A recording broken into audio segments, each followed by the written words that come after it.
একেবারে ফুল খরচ দিয়ে। তো উনি বারবার আমারে বলছে, মাওলানা যেখানেই ভালো কাজ সেখানেই অংশগ্রহণ করবেন, দেখবেন হাসরের ময়দানে আমলনামার মধ্যে সারা দেশের নেকি কত জায়গার থেকে আপনার নামে জমা হয়েছে, দেখা কলজা ফাইটে মরে যাবে। এর করছে কি তার যশোরে যে টিয়া 5,000 দিয়ে আইছি আমার কিটারে, আমার তো মনেও নাই আমলনামার মধ্যে নেকি স্তূপ দিয়ে লাইছে। সুনামগঞ্জ যে 2,000 টাকা দিয়ে আইছি আমার তুই মনেও নাই, কিন্তু কাম তো হয়ে গেছে। কথা বোঝেন নাই? ওইখানে যে 1,000 টাকা দিয়ে আইছি কাম তো হয়ে গেছে। হ্যাঁ, ওরা তো লিখছে, ওরা লিখছে না, ওরা লিখছে।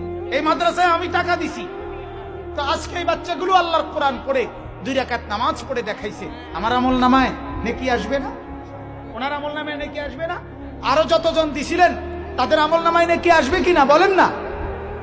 আপনার নাম না বলুন, হ্যাঁ আমার নাম না বলুন, কি মীর বংশ আমার নাম কোনোদিন নিল না, তো কি এত সমস্যা কি? কে কার নাম নিল এটা